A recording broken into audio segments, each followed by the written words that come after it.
जो अहले सुन्नत का अकीदा है। और इसी अकीदे की नशर व इशाअत में सारी ज़िंदगी शेर बेशर सुन्नत ने अपनी ज़िंदगी सर्फ की है। यही मसलक आला हज़रत था। मसलक आला हज़रत के तर्जमान का नाम था शेर बेशर अहले सुन्नत। मसलक आला हज़रत की तर्जमानी का नाम था, बल्कि मैं कहूँगा आला हज़रत के इस शेर के मुज़दाक़ थे हुज़ूर मज़हर आला हज़रत शेर बेशर अहले सुन्नत की हालत कहते हैं कि रज़ा के नेज़े की मार है कि अदू के सीने में गार है, किसे चारा जो ही का वार है, ये वार वार से पार। मोहम्मद हशमत अली खां आपका नाम था। लखनऊ में आपकी पैदाइश हुई 1319 हिजरी में।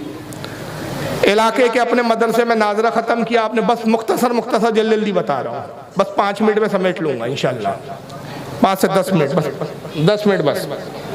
हाँ, इलाके में नाजरा ख़त्म किया। उसके बाद देवबंदियों का एक मदरसा था, मदरसे आलिया फुरकानिया। वहाँ हज़रत शेर बेशर मौलाना हशमत अली ने एडमिशन ले लिया। साहब 10 साल की उम्र में कुरान करीम हिफ्ज़ करते हैं।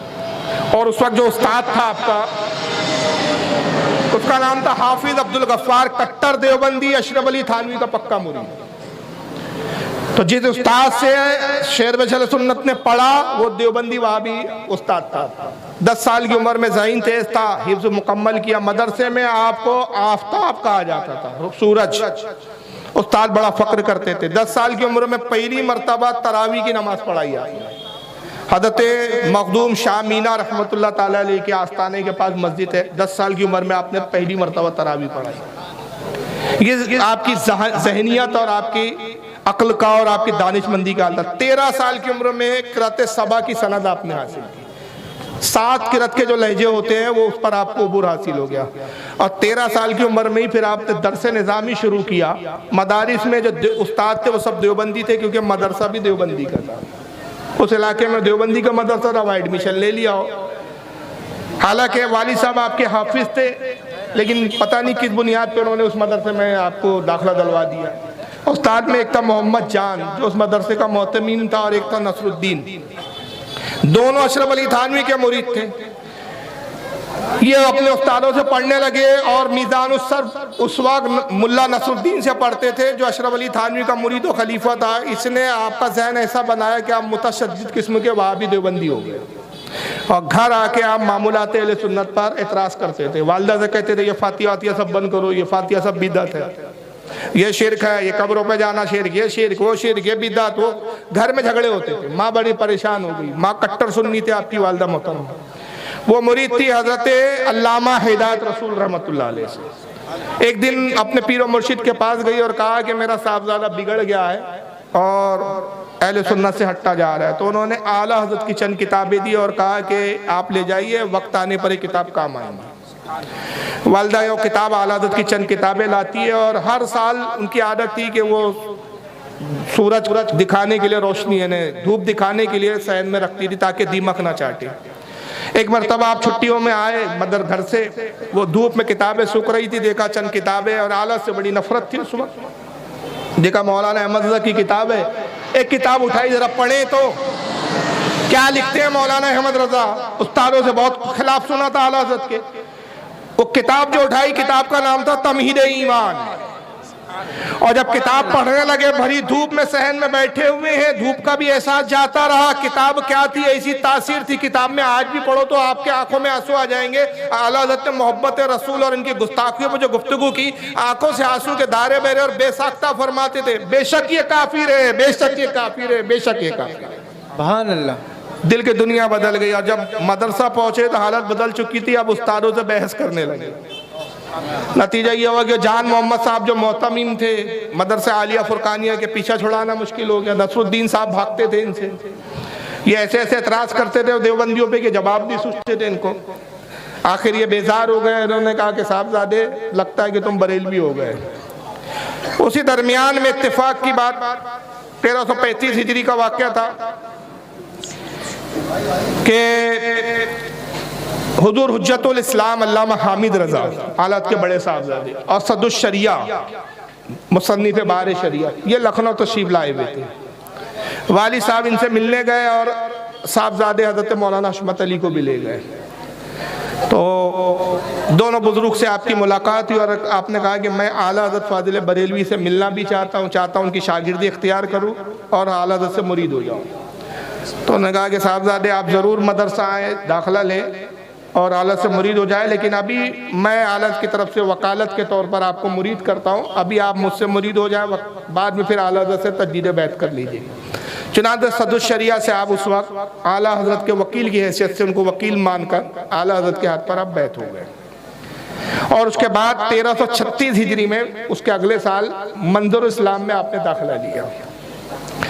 वहाँ आपके उस्ताद थे हुज्जतुल इस्लाम अल्लामा हामिद रज़ा, सदुस शरिया और हुज़ूर मुफ्ती आज़मीन और दिगर असातिज़ा, और ख़ुद आला हज़रत भी आपके उस्ताद थे। लेकिन आपको आला हज़रत से इतनी मोहब्बत हो गई कि आप ज़्यादा वक्त आला हज़रत की बारगाह में ही गुजारा करते थे। सुभान अल्लाह। वालिद जो जिनका नाम था हज़रत नवाब अली खां, आपके वालिद का नाम था हाफिज नवाब अली खां, सदुस शरिया ने शिकायत की कि साहबजादे पढ़ते कम है, आला हज़रत के पास ज़्यादा बैठते हैं। तो वालिद साहब ने जो बड़ा आशिकाना जवाब दिया, कहा कि हजरत साहबजादे जो आला हज़रत के पास बैठे, आप जो दे रहे हैं वो तो बाद में भी मिल जाएगा, आप जो दे रहे हैं वो बाद में भी मिल जाएगा, मगर जो आला हज़रत दे रहे हैं वो बाद में नसीब होने वाला नहीं। तो जो आला हज़रत से ले रहे हैं वो बहुत बड़ी नेमत है। और नतीजा ये हुआ कि आला हज़रत की सोहबत का बहुत असर पड़ा आप पे। और 1338 हिजरी में जब आपकी उम्र 19 साल की, पहला मुनाजरा किया हल्द्वानी जिला नैनीताल एक इलाका है, वहाँ पर एक देवबंदी मौलवी आया जिसका नाम था यासीन खामसराई। देवबंदियों का बहुत मशहूर मुनाजिर था, 65 साल के करीब, 60 साल के करीब उसकी उम्र थी। उसने सुन्नियों को चैलेंज किया। अहले सुन्नत के लोगों ने आला हज़रत से रब्ता किया कि हुजूर यासीन खामसराई साहब जो देवबंद के बहुत बड़े मुनाजिर हैं, चैलेंज करके गए हैं हल्द्वानी में, कोई मुनाजिर भेजिए। अहले सुन्नत ने मुनाजिरे के चैलेंज को कबूल किया है। आला हज़रत ने हुजूर शेरबे से अहले सुन्नत को भेजा। उस्तादों ने कहा हुजूर अभी नए नए साहबजादे, 19 साल की उम्र, क्या मुनाजरा करेंगे? फरमाया इंशाअल्लाह मुनाजरा भी करेंगे और फतेह याब होकर आएंगे। सुभान अल्लाह। आप गए और 19 साल की उम्र में उस 60 साल के बुढ़े से वो मुनाजरा किया कि दांत खट्टे कर दिए। और जब आप फातिहाना तशरीफ लाए, आला हज़रत बड़े खुश हुए, बगलगीर हुए, अपनी दस्तार मुबारक अता की और उसके बाद आपने गले लगाए और बड़े खुश हुए, मसरत का इज़हार किया और मजलिस में ऐलान किया, आज से मौलाना हशमत अली, मौलवी हशमत अली को मैं अबुल फतह का खिताब देता हूँ, मुनाफिकीन का खिताब देता हूँ। अभी मदरसे का रजिस्टर बुलवाया और कहा कि आज से ताउम्र 5 रुपया माहनामा फ़कीर की तरफ से इनको वजीफ़ा दिया जाए। और मेरे बाद मेरी औलाद पर लाजिम है कि जब तक मौलवी हशमत अली हयात है ये वजीफ़ा इनको मिलता रहे। यहाँ तक कि आला हज़रत के ज़माने तक वजीफ़ा मिला, फिर हुज्जतुल इस्लाम ने वजीफ़ा जारी रखा, फिर हज़रत मुफस्सिर आज़म अल्लामा इब्राहिम रज़ा जो ताज शरे के वालिद भी है, हुज्जतुल इस्लाम के साहबजादे, उन्होंने वजीफ़ा जारी रखा ताज ज़िंदगी हुज्जतुल इस्लाम के और बाज़रिए होते हुए अल्लामा हशमत अली अलैहि रहमा को वजीफ़ा मिलता रहा। और उसके बाद फिर आपकी जो पूरी एक ज़िंदगी है वो मुनाज़रों में गुजरी है। इसी बुनियाद पर लोगों ने आपको सुल्तानुल मुनाज़िरीन के खिताब दिए, रईसुल मुनाज़िरीन के खिताब, बहुत सारे आपको खिताबत दिए गए। यहाँ तक कि शुद्धिकरण तहरीक शुरू हुई। शुद्धिकरण तहरीक क्या थी? इसका बानी था दयानंद सरस्वती। सत्याग्रह प्रकाश ने किताब लिखी और इसने दावा किया कि हिंदुस्तान के जितने मुसलमान हैं इनको जोर ज़बरदस्ती करके बादशाहों ने मुसलमान बनाया है, ये ज़बरदस्ती मुसलमान बने, लिहाजा हम इनको दोबारा हिंदू बनाएंगे और दोबारा इनका शुद्धिकरण करेंगे, ये सब अपवित्र हो गए। उसने तहरीक शुरू की और उसका शागिर्द था श्रद्धानंद सरस्वती। ये कुरान का भी कुछ कुरान के पारों का हाफिज था, अरबी भी जानता था। ये माज़अल्लाह गांव के गांव जाता और जाने के बाद ये नौज़ बिल्लाह वहाँ पर इस्लाम के खिलाफ बकवास करता और गांव के गांव पलट कर कुफ्र की तरफ चले जाते। हज़ारों लोगों को इसने दोबारा हिंदू बना दिया गया। मुसलसल खबरें आने लगी इनकी तहरीकी। आला हज़रत ने जमात रज़ाए मुस्तफ़ा का क़याम किया और उसका पहला मुफ्ती हुजूर शेरबे से अहले सुन्नत अल्लामा हशमत अली अलैहि रहमा को मुकर्रर किया। सुभान अल्लाह। और उसका मुनाज़िर आला भी हुजूर अल्लामा हशमत अली को मुकर्रर किया गया। और फिर बाकायदा हज़रत हुजूर हशमत अली अलैहि रहमा ने हुजूर शेरबे से अहले सुन्नत ने संस्कृत सीखी और फिर श्रद्धानंद का पीछा शुरू किया। जहाँ पता चलता श्रद्धानंद आया, आप वहाँ पे जाते चाके इससे मुनाजरा कर सके, ये नाम सुनता भागता। एक मरतबा आगरा में क़यामत इत्तेफाक से खबर आई कि आगरा के करीब के ही एक गांव में श्रद्धानंद आने वाला है, पूरा गांव हिंदू होने वाला है। कुछ तकरीरें हुई है इसकी श्रद्धानंद की, और पूरे गांव के मुसलमान हिंदू होने पर राजी हो गए हैं और शुद्धिकरण का एक सभा होने वाली है। हुजूर शेर बेदर सुन्नत ने अपने भाई को लिया, उनका नाम था मौलवी उमर खान, उनको साथ लिया और अपने भाई के साथ बिला खौफ व तरदीद, बिला खौफ, आप बिल्कुल शेर नर थे, वहाँ उस गांव में पहुंचे। चौधरी से मुलाकात की और रात 12 बजे तक उसको समझाने की कोशिश की, लेकिन वहाँ का जो प्रधान चौधरी था वो मानने के लिए तैयार नहीं। कहा नहीं, हमें समझ में आ गया है कि इस्लाम बकवास मजहब है, नौज़ुबिल्लाह मिन ज़ालिक। हिंदू धर्म ही असल धर्म है, प्राचीन धर्म यही है, पुराना धर्म यही है, हम अपने पुराने धर्म पे लौटना चाहते हैं। वो नहीं माना। शेर वसल्लम बड़े मायूस हुए, करीब में एक मस्जिद थी, वहाँ तशरीफ लेकर बेचैनी के आलम में परेशान है कि पूरा गाँव हिंदू हो रहा है, क्या करूँ, कैसे करूँ।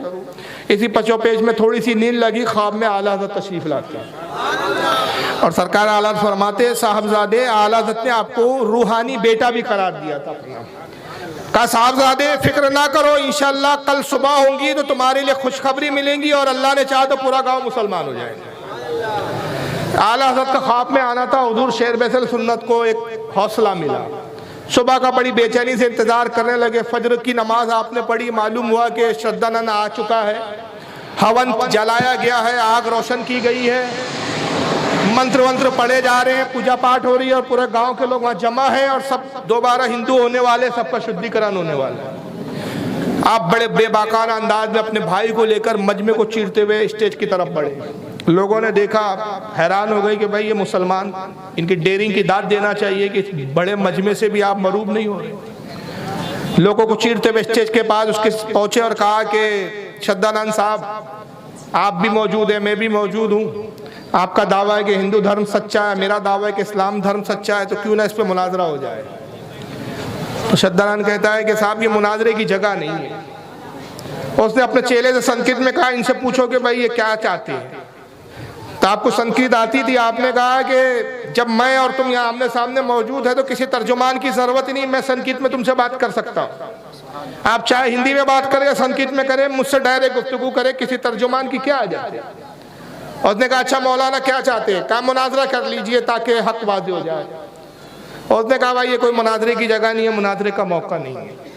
आप जलाल में आए, उसका हाथ पकड़ा और कहा कि अगर तुम सच्चे हो, मुनाजरे से तुम इनकार करते हो, मेरा दावा है कि मेरा मजहब सच्चा, मैं सच्चा, आओ मैं और तुम दोनों आग में कूद जाते हैं, 15 मिनट आग में रहते हैं, जो बच जाए उसका मजहब सच्चा है।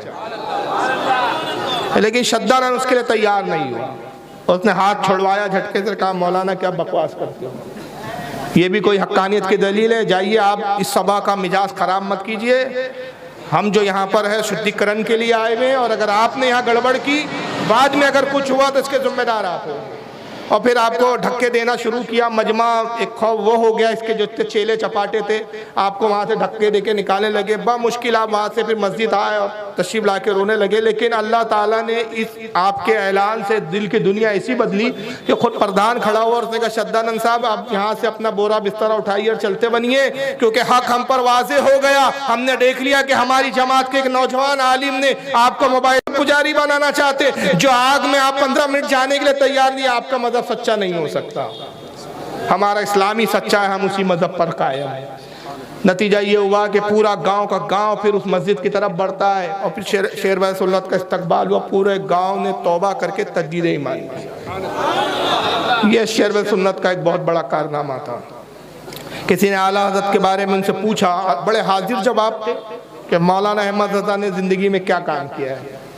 मौलाना अहमद रज़ा ने किसी को कभी किसी काफिर को मुसलमान भी बनाया है? तो आपने जवाब दिया कि मेरे आला हज़रत ने कितनों को मुसलमान किया वो एक लंबी बात है, मैं तो सिर्फ ये कहता हूँ कि मेरे आला हज़रत ने जितने मुसलमान नहीं किए, क़यामत तक के करोड़ों मुसलमानों का ईमान बचा दिया है। ये उससे बड़ा काम। तो बहुत हाजिर जवाबी थी आपके। एक मरतबा आप देवबंदियों से मुनाजरे होने लगे, उस वक्त खौफ यह आलम था देवबंदियों पर कि जिस मुनाजरे के बारे में पता चल जाता मौलाना हशमत अली आने वाले तो इनके मुनाजिर भाग जाया करते थे, स्टेज छोड़ के भाग जाते थे। इसलिए अहले सुन्नत उनको शेर बश अहले सुन्नत का खिताब दिया कि जहाँ शेर आया सारे गीदड़ और बकरियां भाग गए। और आप हमेशा पेटी साथ में लेके चलते, जिसमें देवबंदियों की किताबें भरी पड़ी होती थी। पेटी लेके चलते। लोग कहते हैं आपका पेशा क्या है? कहते रद्द वाब, यही मेरा पेशा है, बेशक यही मेरा काम है। हाजिर जवाबी और हाजिर दिमागी का ये आलम था। एक जगह आपका जलसा होने वाला था, देवबंदियों ने पुलिस में जाके कंप्लेन की कि यहाँ वातावरण खराब होगा, माहौल खराब होगा, लिहाजा हशमत अली के बयान पे पाबंदी लगा दी जाए। कमिश्नर और मिनिस्टर तक बात चली गई। नतीजा ये हुआ कि आपके बयान पे पाबंदी लगा दी गई और स्टेज पर आने से आपको रोक दिया गया। तो आपने कमिश्नर से बात की, कहा कि देखो मैं तकरीर नहीं करूँगा, इनको मेरी तकरीर से प्रॉब्लम है ना, मैं तकरीर नहीं करूँगा, सिर्फ जाके स्टेज पर बैठूंगा। शेर बसरत की हाजिर दिमागी देखे आप, मैं सिर्फ स्टेज पे बैठूंगा। तो आप इससे तो रोक नहीं सकते। कहा हाँ आप स्टेज पे बैठ सकते लेकिन तकरीर नहीं करेंगे आप, क्योंकि आपकी तकरीर से माहौल ख़राब हो सकता है। कहा ठीक है। आप बैठे, दूसरे खतीब खुद जो है खिताब करते रहे, तकरीरें होती रही, जलसा ख़त्म हुआ, सलातो सलाम पे ख़त्म हुआ, आप खड़े हुए और कहा कि कमिश्नर साहब दुआ तो कर सकता हूँ ना? हाँ दुआ कीजिए। तो आप दुआ करते हैं, ऐ परवरदिगार इन मुसलमानों के ईमान को सलामत रखे। तू गवाह है मैंने आज हिफ्जुल ईमान की कोई बात नहीं की, तू गवाह है मौला मैंने नहीं बताया आज कि अशरफ अली थानवी ने हिफ्जुल ईमान में लिखा कि हमारे नबी का इल्म गैब जानवर पागलों की तरह है। तू गवाह है मौला मैंने तहज़ुर नास आज नहीं खोली। तू गवाह है। दुआ क्या थी? पूरी तकरीर हो रही थी और रद्द हो रहा था। सुभान अल्लाह। कमिश्नर समझ भी रहा था लेकिन कुछ कर नहीं सकता था, परेशान कि ये जनाब खा के दुआ हो रही है कि रद्द हो रहा है। तो पूरी दुआ के बहाने ही पूरा रद्द कर दिया था। तो ये हाजिर दिमागी थी। एक मरतबा अजमेर की ज़ियारत करके तशरीफ ला रहे हैं, ट्रेन में बैठे हुए, एक बदबख्त वहाँ भी मिल गया रास्ते में। देखा टोपी ओपी से अंदाज लगाया कि बरेलवी के कोई मौलवी दिख रहे, तो सोचा चलो छेड़ते हैं इनको। कहा मौलवी साहब अजमेर से आ रहे हैं? कहा जी अल्हम्दुलिल्लाह। कहा वो फिर जन्नती दरवाज़ा भी देखा होगा आपने अजमेर में? बोले अल्हम्दुलिल्लाह जन्नती दरवाज़ा भी देखा है। फिर आपको सूंघने लगा वो कपड़े को, नाक खींच के। कहा क्या कर रहा है बदबख्त? कहा भाई हमने तो हदीस में पढ़ा है कि जो जन्नत में जाता है उसके जिस्म में भी ऐसी खुशबू होती है कि जन्नत की खुशबू उसके जिस्म में आ जाती है और 7 मील दूर से सुंघाई देंगी। आप जन्नती दरवाजे से आए और खुशबू तो आ नहीं रही है। आपने कहा बदबख्त अधूरी हदीस सुनाता है, पूरी हदीस सुना है कि बददीन और काफिर को खुशबू सुंघाई नहीं देंगी, सुभान तो खुशबू भी मोमिन सूंघेगा। नारे तकबीर, नारे रिसालत, मसलके आला हज़रत, फैज़ाने शेरे सुन्नत, फैज़ाने हुजूर मुशाहिदे बिल्लाह, जश्ने ताजदारे बगदाद। लेकिन सारी जिंदगी जो मुनासिर रहे, आपकी नीयत क्या रही? मैंने ये वाक़या जब पढ़ा था तो मैं हिल गया था कि देखो हमारे बुजुर्गों का अंदाज क्या था। हज के लिए जब तशरीफ ले जा रहे हैं तो पानी का जहाज था, उसमें तकरीर करते थे, हज के अरकान पे खिताब कर रहे। इत्तेफाक से उस जहाज में मंजूर नुमानी भी था। ये देवबंदियों का बहुत बड़ा मुनाजिर था, अशरफ अली थानवी का शागिर्द था। एक दिन ये हुआ कि मंजूर नुमानी भी अपने कमरे से वो मजलिस में आया तो खुद आप फरमाते अपनी रुदात बयान करते हुए कि मैं हज के अरकान पे खिताब कर रहा था, जैसे उस मनुष को देखा मैंने अपनी तकरीर का रुख बदला और रद्द वाबिया शुरू कर दिया। सुभान अल्लाह। अब वो जो रोज़ाना मैं रद्द वाबिया करता, ख़ासतौर से मेरा मौजू जो है रशीद अहमद गंगोही और उसके अकायद उसकी किताबें होती। मंजूर नुमानी दूर से सुनता लेकिन कुछ कह नहीं सकता था। एक दिन साहब हजरत के कमरे में दाखिल होता है, तो कश्तियों में फर्स्ट क्लास सेकंड क्लास ऐसे कमरे होते थे। कमरे में आया, आपके पलंग के नीचे बैठ कर कहा मौलाना मैं इस वक्त एक मसला पूछने आया हूँ। तो आपने कहा कि आप भी देवबंद के मौलवी और मसला मुझसे जानना चाहते हैं? तो कहा हाँ, मसला हज से ताल्लुक़ रखता है। क्या आला हज़रत ने हिंदुस्तान के हाजियों के बारे में कुछ लिखा है कि वह एहराम कहाँ से बांधे?